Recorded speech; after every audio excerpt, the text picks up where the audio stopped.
Deception has this way of rooting on the inside of your life and your psyche, and now you are operating from a place of infidelity.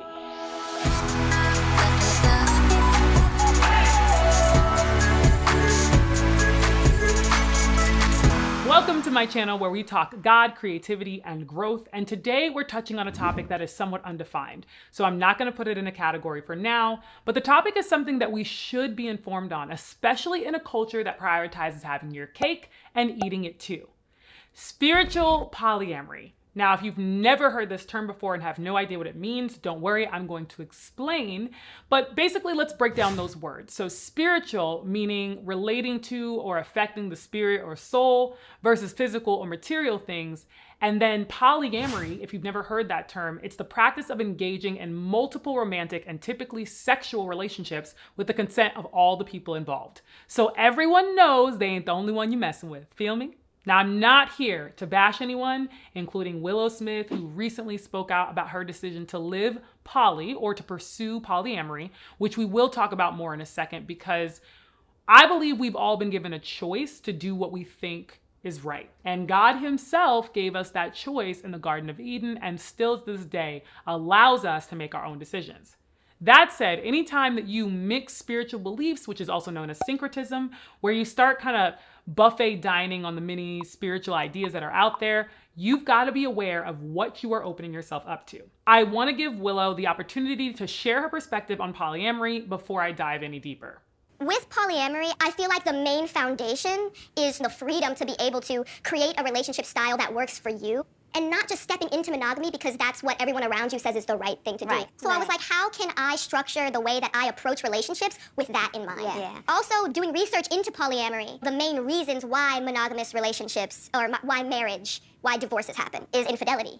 For somebody like me, it feels like it's really all just centered around I mean, I'll give sex. you an example. Let's say you haven't always been the kind of person that wanted to have sex all the time, but your partner is. Are you going to be the person to say, you know, just because I don't have these needs, you can't have them either? And so that's kind of one of the reasons why I actually was interested in poly, because I was introduced to it through kind of a non-sexual lens. In my friend group, I'm the only polyamorous person, and I have the least sex out of all of my friends. I have a lot of thoughts, and I want us to keep in mind that Willow is 20 years old. She has grown up in a very different environment than most of us, famous since she was a child, and does not claim to be anybody's spiritual guru or religious leader. But she does have a lot of influence. And Willow raises three very important points that are going to be the basis of our conversation. Creating a relationship style that works for you. And this is really very much in the culture right now. It's about, you know, creating the life that you want, like manifesting your own reality. I am the captain of my fate, the master of my soul. It's very much that's taken over the meme culture of manifestation and affirming these things, attracting these things into your life. And it really kind of sits on this basis of if something is not working for you, it must be because whatever it is wrong. First danger that I see with this type of thinking is that it makes our pursuits about what we get out of relationships and how they meet our needs, how we're crafting them for our pleasure, our benefit, raising our class or our station. And that ain't it, y'all, because that opens the door to very manipulative, almost sorcery-like behavior that we're trying to have on another autonomous human being. Not just in polyamory, but like, I want to create and design my own reality. That's a God job. That position is already filled, which means that there are a lot of definitions that are already defined. I don't get to redefine them just because it doesn't work for me. So it kind of removes this opportunity to work with God, to be inspired by God, because now we're in opposition to him and to the way that he ordered things, rather than pursuing what is wholeness that's already out there, that's already existing for them. They want to create it. There's a manufacturing that's happening here. And it causes you to be manipulative. It causes you to want to manipulate. It's shape-shifting, essentially. You're trying to shift the space and the environment around you, which you didn't create. So that's really interesting. If you're tracking with me, I would love it if you would hit the like button and subscribe for more videos just like this one. The second point she brings up, that monogamous relationships end in divorce because of infidelity. This is a true statement There is no denying that there is so much divorce in our culture. Infidelity is when the fidelity or the devotion, the promise that a person has, is no longer exclusive. It is including more than the original pledge that the person made. Infidelity is not just an issue in monogamy. Infidelity creeps into the crevices of our lives when we allow our beliefs, our standards to slip ever so slightly. One of the reasons why I actually was interested in poly because I was introduced to it through kind of a non-sexual lens. When something is poised to destroy you, it does not come in an explosion. It doesn't come in an overtly painful way. It's introduced often in a non-threatening and fairly attractive way because deception likes to take over slowly. And that's true about spiritual polyamory. That's true about our culture. It doesn't come all at once. It comes in with a thought or an image or an idea. Deception has this way of rooting on the inside of your life and your psyche, and now you are operating from a place of infidelity. It's a really poor risk-benefit analysis, right? Because if you think this way, you are assuming that by removing the boundaries, the confines of a relationship, of a conventional relationship, you're avoiding the pain or the betrayal of infidelity. Relationships are painful, not the kind of pain that says you stay in an abusive situation, but the pain that comes from working with other broken human beings. We're flawed. And so there is inevitably going to be an opportunity where if you're getting close to people, if you're experiencing that type of closeness, you are going to get hurt at times. That's not necessarily always to be avoided. Sometimes it's to grow us. Sometimes it's to grow the other person. And so now you're removing the opportunity for that growth to happen. In fact, I'll leave a video at the end of this one to my Redemption in Marriage series. I did that with my husband, Joe, and we talked about this idea of how sexual brokenness can then result in broken people and therefore broken relationships.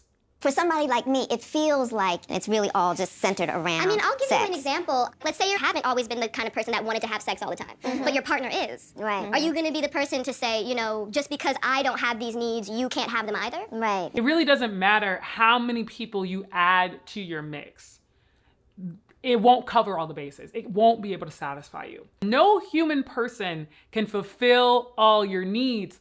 Facts. There is no one on earth that fulfills all of your needs. Though it may seem appealing to have a spiritual toolbox of all these mixed faiths and religions and ideas, it's actually just confusion. In fact, I have a series called How to Protect Your Spirit that I'll leave at the end of this video that really dives into that, where we talk about collecting, spiritual understandings like Pokemon cards and trying to utilize them whenever you see fit. It's actually not a good thing, and it's actually very dangerous because the spiritual world is a real thing. And so when you start interacting with it in all these different avenues, you're inviting more and more nonsense into your spirit and into your life. What I think is so interesting about this point about polyamory, about spiritual polyamory, is that the God of the Bible fulfills all the needs. He literally talks about being the sole source. I am the way, the truth, and the light, and nobody gets to the Father except through me. Like, there is an exclusivity that is found in this God. People are really interested in getting a full spirit, but they don't desire the exclusivity that God of the Bible is calling for. They're interested in being in a similar position as God. I want to design what I get to do. I did a video, and it was a video that was part poem, part dissertation about this very thing, about how I created God in my image.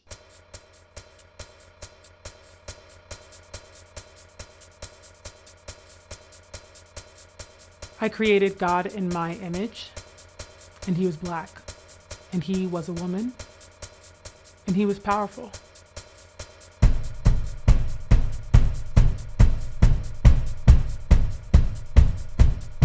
I am freedom. I am woman. I am powerful. I am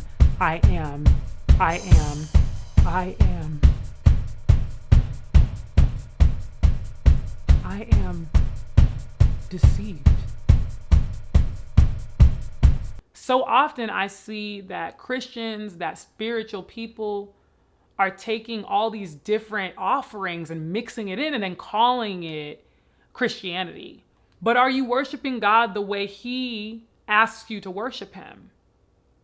Or are you deciding, you know what, it works better for me if I just have this belief here that works and this belief here? See, now it's about how the relationship serves you. For anybody that's listening that doesn't agree with me, they're probably like, I don't want to serve God, or I don't care about serving God. What has he done for me?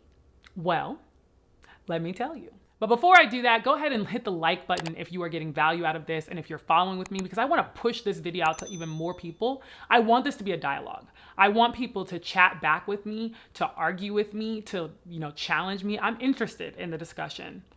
Now, I respect Willow so much because I don't necessarily agree with what she's saying, but I appreciate that she's so bold in saying it. Like, she's not afraid. She's convicted to say what she believes. So I'm going to say what I think too. What I think is that people have to make their own decisions of whether they're going to follow after themselves, they're going to follow after God's, little g, or they're going to follow after God, big G. But if I can encourage anyone who's watching, I'm not interested in destroying people. Like, I don't care to fight with you about your specific belief as much as I'm interested in destroying the root issue this is really getting at. It's the satisfaction, the fulfillment, the love, the joy that we all desire. We're trying to get that using the world's buffet, and it is not possible. The world has nothing to offer us when it comes to our spiritual well-being. And so when you do what Willow's doing here, this idea of entering into multiple relationships with people, you can do the same thing with many gods, with many idols, having all these different things that you're appealing to try to fill you up. But there is a God who loves you completely, who loves me completely, and is giving me everything that I need, is providing all the needs that my husband can't satisfy, that my friends can't satisfy, that my job can't satisfy. And that is who I go to for the fulfillment of all things. Whatever you're looking for, that's what God is ready to provide. And to answer the question of what has he done for you, right? You're breathing. I'm breathing. I have my faculties about me. I did nothing to wake up with everything working together, that blood is pumping through my veins, that I'm able to breathe and think. I may have trauma. You may have trauma, but we're still here. We're not gone. We're not dead. We still have breath in our lungs. We're still here. And that means instead of creating the relationships that serve me, why not look to Jesus, who came to free me from seeking satisfaction from anything or anyone else? So what evidence of spiritual polyamory have you discovered in the culture? And how are you shedding light on that? I want you to leave me a comment down in the comment section below. And if you have alternative thoughts, if you don't agree with me at all, I want you to leave that down below too. I don't normally ask for this, but I would ask for a favor that you would share this video, you would share it with your churches, you would share it with your youth groups, you would share it with your friends who don't believe in God, like the video and subscribe to the channel, because we're gonna keep having deep dive conversations like this. We're gonna keep getting into it. So I will see you guys in the next one. Bye now.